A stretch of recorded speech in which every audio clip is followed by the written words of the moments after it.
Assalamualaikum bapak-bapak dan ibu-ibu karyo sekalian. Sekarang saya akan ngebahas kasus yang nggak banyak diketahui oleh orang-orang. Bukan kasus mainstream, beritanya juga nggak seberapa kesebar. Bukan karena kasus kartel yang beritanya itu nggak disebarin secara luas ya, tapi karena kejadiannya tuh terjadi di wilayah kartel. Jadi media di sana tuh nggak berani untuk ngangkat kasus-kasus yang berkaitan dengan kartel, agar masalah kartel ini nggak terlalu mencuat ke permukaan, sehingga orang-orang di luar negara mereka akan menganggap bahwa wilayah kartel itu sebenarnya aman. Nggak ada masalah, nggak perlu diusik-usik. Kasus penghabisan itu baru aja terjadi di Brazil pada Maret 2026 yang lalu. Lokasinya di sebuah penginapan milik pekerja di kota Aquidauana. Kalau kalian cek di Maps, jaraknya itu sekitar 140 km dari ibu kota provinsi Campo Grande. Penginapan yang jadi TKP penghabisan ini jangan kalian bayangin kayak tempat liburan wisata ya. Penginapan itu di Brazil disebut Villa Santa Terezinha, yaitu kawasan kumuh untuk para pekerja migran di sana. Aquidauana ini juga banyak pabrik-pabrik arang. Bukan hanya banyak pabriknya, tapi bisa dibilang sebagai produsen paling besar di dunia dalam produksi arang. Secara global mencapai 12% pada tahun 2020. Tapi sayangnya kayu yang digunain untuk arang di daerah tersebut itu didapatkan dengan cara ilegal. Emang ditebang sedemikian banyak untuk memperluas lahan peternakan. Kalian wajib tahu tentang situasi di daerah itu biar kalian bisa ngebayangin kasus ini dengan lebih baik lagi. Coba bayangin deh, kalian jauh merantau dari keluarga, ninggalin kampung halaman, lalu keterima di pabrik arang yang panasnya tuh minta ampun. Sehari-hari kalian tinggal di penginapan sempit, bau keringat dan pengap karena asap. Harusnya sih sesama buruh tuh jadi saudara yang solid kan, karena mereka menghadapi cobaan ujian ini secara bersama-sama. Tapi nyatanya di kasus ini persaudaraan itu berubah jadi film horor. Penghabisan itu juga direkam pakai HP, seolah-olah nyawa manusia itu enggak ada harganya, cuma dijadiin video short. Korbannya namanya Ronaldo Rodrigues dos Santos, bapak-bapak umur 57 tahun. Pelaku utamanya temen satu apartemennya sendiri, namanya Renan Gabriel Barbosa de Sousa, usianya 27 tahun. Gak cuma dia, ada juga Jackson da Silva Pedra usia 35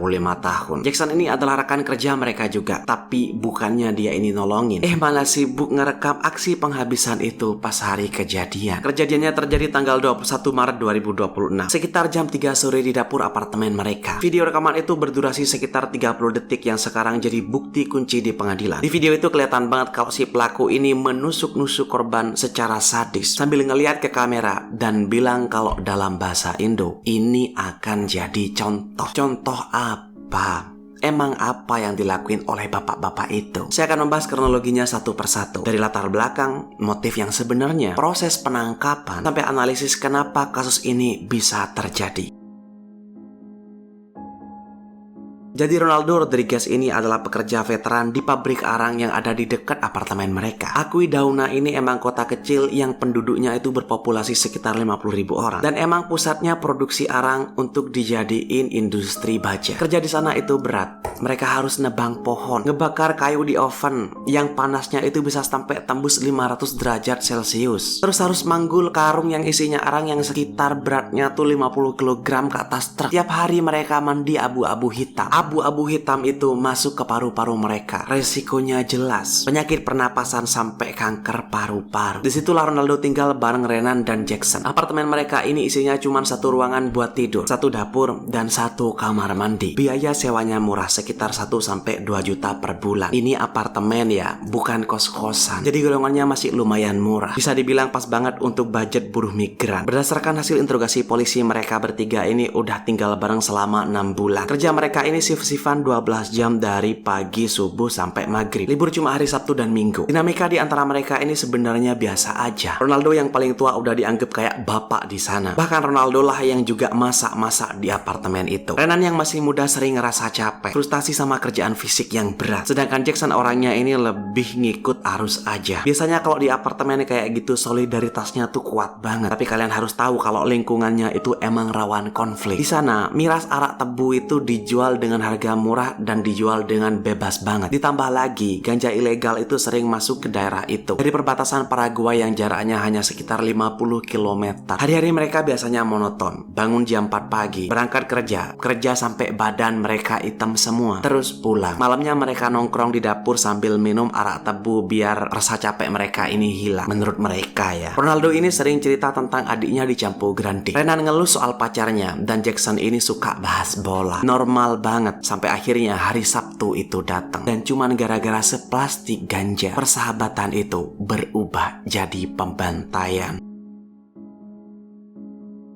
Pada Sabtu 21 Maret, harusnya ini adalah hari di mana mereka ini santai. Tapi di dalam apartemen sempit itu, hawanya udah panas sejak pagi. Jadi, pagi itu Renan ini baru aja sadar kalau ganjanya yang ditaruh di dalam plastik sekitar 50-100 gram. Dan tas kecilnya itu hilang. Tanpa nanya baik-baik nih, Renan langsung nuduh Ronaldo. Ya mungkin karena Ronaldo ini adalah orang yang paling sering di rumah. Atau emang pernah ada gesekan sebelumnya yang emang belum kelar. Tapi kan yang nyuri bisa aja Jackson ya. Nah, masalahnya saat itu Jackson dan Renan ini lagi mabuk berat. Hasil tes urin polisi saat mereka ini udah ditangkap emang nunjukin kalau kadar alkohol di dalam tubuh mereka itu tinggi banget pada hari itu. Plus ada jejak THC atau ganja di rumah mereka. Renan nuduh Ronaldo. Renan maki-maki Ronaldo pakai bahasa Portugis. Renan manggil Ronaldo dengan sebutan ladrau atau maling. Ronaldo yang udah berusia 57 tahun tentu aja kalah energi. Dia cuman bisa ngebela diri pelan sambil bilang, "Aku nggak ngambil apa-apa."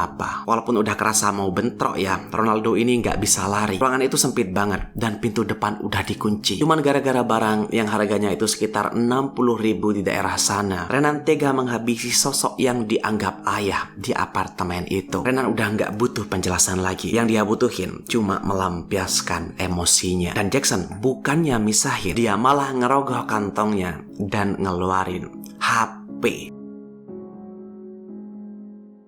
Ini bagian paling gila dari kasus ini. Jam 3:02 sore, Jackson mulai nge-record pakai HP-nya. Videonya kira-kira 27 detik. Di video itu pelaku megang pisau dapur panjangnya itu kira-kira 20 cm. Terus dia nyerang korban berkali-kali. Totalnya ada 8-10 tusukan. Cairan merah langsung muncrat ke dinding dan lantai keramik. Korban jatuh, menahan lukanya sambil merintih. "Tolong saya." Tapi semakin lama, suaranya semakin hilang. Pelaku sempat-sempatnya ngeliat ke kamera dan ngoceh-ngoceh kayak yang udah saya bilang tadi. Pelaku ngerasa kalau tindakannya itu benar. Seolah-olah korban ini adalah subjek dari semua masalahnya selama ini. Jackson yang ngerekam tuh sempat teriak, "Stop Renan, stop." Tapi itu baru diucapin setelah korban itu ditusuk berkali-kali. Udah telat banget. Lagian kenapa Jackson malah ngerekam? Pengakuannya sih, Jackson ini bilang kalau dia cuman pengen punya bukti kalau sebenarnya Ronaldo emanglah yang mencurinya. Tapi polisi yang nggak percaya. Malah mereka ini jadi ngerasa kalau Jackson lah yang punya potensi untuk mencuri ganja dan tas kecil milik Renan. Fenomena ngerekam kejadian gore kayak gini emang lagi hype di Brazil. Tapi tetap aja itu salah dan enggak masuk akal. Polisi akhirnya dapat laporan dari warga setelah warga ini mendengar suara teriakan yang nggak wajar dari apartemen Renan. Pas polisi datang jam 4:30, mereka mendapati pemandangan yang ngenes banget. Ronaldo udah kaku dan ditutupin kain. Renan sama Jackson ternyata masih ada di lokasi. Kayaknya mereka baru mulai sadar dari mabuknya dan baru menyadari ngeliat apa yang udah mereka lakuin. Entahnya salah tahu gimana ya. Mereka nggak kabur dan langsung nyerahin diri mereka ke polisi. Renan ngaku kalau dia ngelakuin itu karena ganjanya dicuri. Sementara Jackson tetap pakai alibi awal kalau dia cuma ngerekam sebagai bukti kalau Ronaldo ini emanglah pencurinya. Tapi ya itu tadi, video di HP Jackson ini adalah senjata makan tua yang bakal bikin mereka masuk penjara. Jadi kalau kita bedah lagi ya, ada beberapa poin yang sebenarnya bisa bikin kasus ini terjadi.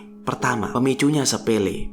Bisa dibilang sepele juga bisa dibilang enggak sih. Seringkali dalam kasus kriminal, hal kecil bisa aja jadi kacau kalau ada pemicunya, yaitu ganja atau barang sejenisnya. Yang kedua, plus alkohol. Renan seharusnya lebih menghormati orang yang lebih tua, tapi malah jadi monster karena otaknya udah teler. Ketiga, keterlibatan Jackson. Walaupun dia bilang kalau dia cuma ngerekam, tapi dia juga bisa kena pasal keterlibatan karena udah ngebiarin atau malah mendukung kejahatan tersebut. 4. tekanan lingkungan. Kerja di pabrik arang dengan jam kerja sepanjang itu emang rentan bikin orang-orang itu senggol bacok. Sekarang kasus ini masih diproses sidang. Nah, sekarang saya akan masuk ke pembahasan kedua. Saya lupa mau bilang di awal kalau ada 2 pembahasan. Oke, bayangin kalian lagi duduk di bar, lagi ngopi atau minum bir lah, terserah, sambil ngobrol-ngobrol. Tiba-tiba 2 orang yang punya dendam masa lalu ketemu di bar itu di depan mata kalian. Dari 2 orang yang udah musuhan itu lalu terjadi cekcok sampai akhirnya cairan merah berceceran di lantai. Kejadian ini terjadi di Palmerante, Tocantins pada 31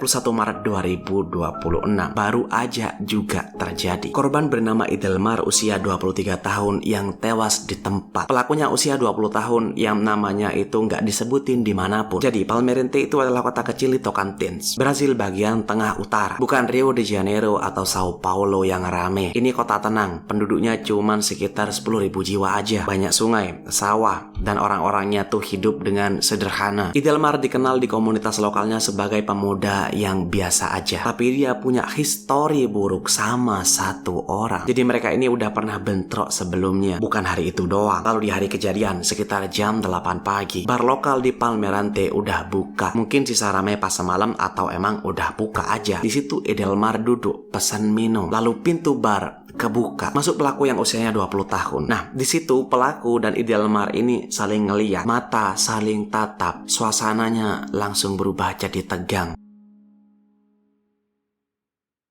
Oke, kita rekonstruksi bareng ya. Bar itu sederhana. Ada meja biliarnya, ada kursi, ada meja kayu, ada TV kecil di pojok ruangan. Saat itu Idelmar lagi santai. Pelaku masuk, terjadi kontak mata. Lalu mereka cekcok sebentar, terus berantem. Jadi diawali dengan argumen verbal dulu ya. Mungkin ya soal masa lalu. Suara mereka naik, orang-orang di bar mulai ngelirik. Tapi nggak ada intervensi. Mungkin karena takut atau emang di sana itu udah biasa hal kayak gitu. Setelah itu mereka sama berdiri, terus saling dorong. Keributan fisik pun terjadi. Mereka dorong meja, gelas jatuh, orang-orang mulai mundur. Ini klimaksnya. Pelaku ngeluarin faca atau pisau tajam khas Brazil. Korban mundur, tapi pelaku ini berhasil menusukkan 1 tusukan fatal ke tubuh korban. Tusukan itu mengenai bagian dada dan perut yang bikin pendarahan hebat. Idelmar langsung jatuh. Cairan merah langsung mengalir di lantai bar. Orang-orang teriak, panik. Idelmar berusaha dengan naikin tangannya untuk ngindarin pisau. Ada 1 orang juga di bar itu yang berusaha melerai kejadian ini. Seseorang yang megang kursi kayu untuk melerai. Sebenarnya lumayan efektif sih seseorang yang berusaha ngebantu melerai itu. Tapi karena pendarahannya udah parah banget ya, korban nggak bisa diselamatin lagi. Korban sempat berdiri, tapi kepleset sama cairan merahnya sendiri, lalu ambruk lagi ke lantai. Karena nggak kuat lagi, Idelmar, korban itu meninggal di TKP sebelum ambulansnya datang. Polisi tiba cepat dan amankan area. Saksi diinterogasi. Ada sekitar 5-10 orang yang ada di bar waktu itu. Pelakunya lari. Dia langsung kabur dari bar. Kabur kemana? Dia kabur balik ke rumahnya sendiri di Palmerante, tempat yang paling mungkin didatangin oleh polisi. Menurut saya pelaku ini panik dan menganggap kalau di rumahnya itu aman, atau mau ngambil barang-barang, atau ngobatin luka-luka di tangannya. Karena pas ditangkap, pelaku ini juga mengalami luka-luka di bagian tangan. Dari mana lukanya? Kemungkinan kena pisaunya sendiri pas lagi ribut. Hebatnya ya, nggak sampai sejam pelaku ini udah ketangkep polisi. Pelaku dibawa ke RS dan dijahit lukanya. Lalu setelah itu pelaku dibawa ke kantor polisi. Polisi mengatakan kalau polisi ini emang berusaha menangkap secepat mungkin pelakunya. Alasannya untuk menjaga seluruh warga di kota kecil itu agar nggak panik.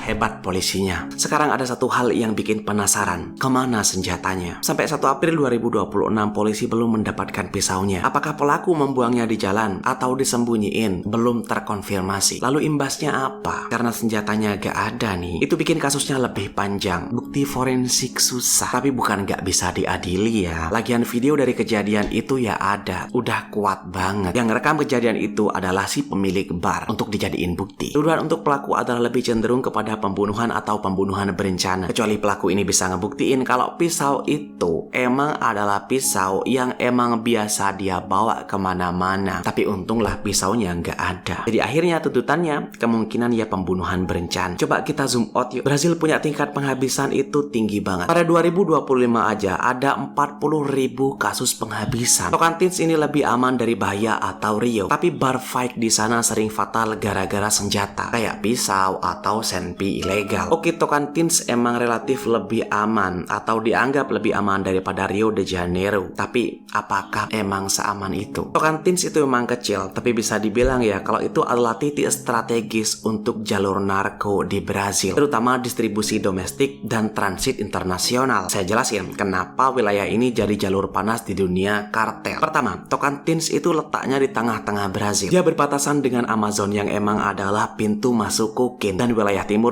adalah jalur keluar menuju Eropa. Kokain dari Brazil itu masuk dari Peru, Bolivia, dan Kolombia ke negara bagian Pará, terus turun ke Tocantins. Narko-narko itu lalu dikirim ke pelabuhan-pelabuhan besar di wilayah timur kayak Maranhão atau Ceará. Kedua, jalur daratnya. Ada jalan tol utama namanya BR-153 yang membelah Tocantins ini dari utara sampai selatan. Jalan ini adalah pusat logistik di Brazil. Karena lalu lintas truk di jalan ini padat, kartel gampang banget nyelipin narkoboy atau barang-barang ilegal pakai muatan legal kayak kedelai atau ternak. Ketiga, jalur udaranya. Tocantins punya banyak wilayah perkebunan yang luas dan terpencil. Di sana banyak landasan pacu ilegal atau landasan kecil yang enggak diawasi ketat. Pesawat-pesawat kecil sering landing di sana untuk ngisi bensin atau mindahin barang sebelum lanjut terbang ke arah pantai. Terakhir, perebutan wilayah. Di Tocantins ada dua faksi besar yang lagi sering perang untuk ngerebut kendali di jalur ini. Ada kartel PCC, kartel paling kuat dari Sao Paulo, dan kartel CV, saingannya dari Rio de Janeiro. Gara-gara persaingan ini, angka kriminalitas di beberapa kota di Tocantins kayak Araguaína atau ibu kotanya Palmas naik drastis. Jadi kalau dibilang aman ya aman. Itu kalau dibandingin sama Rio de Janeiro atau Sao Paulo. Tapi kalau dibandingin sama wilayah-wilayah di Indonesia, ya nggak aman banget. Oke, ya udah, saya rasa cukup ya. Tetaplah aman dan makasih udah nonton sampai akhir.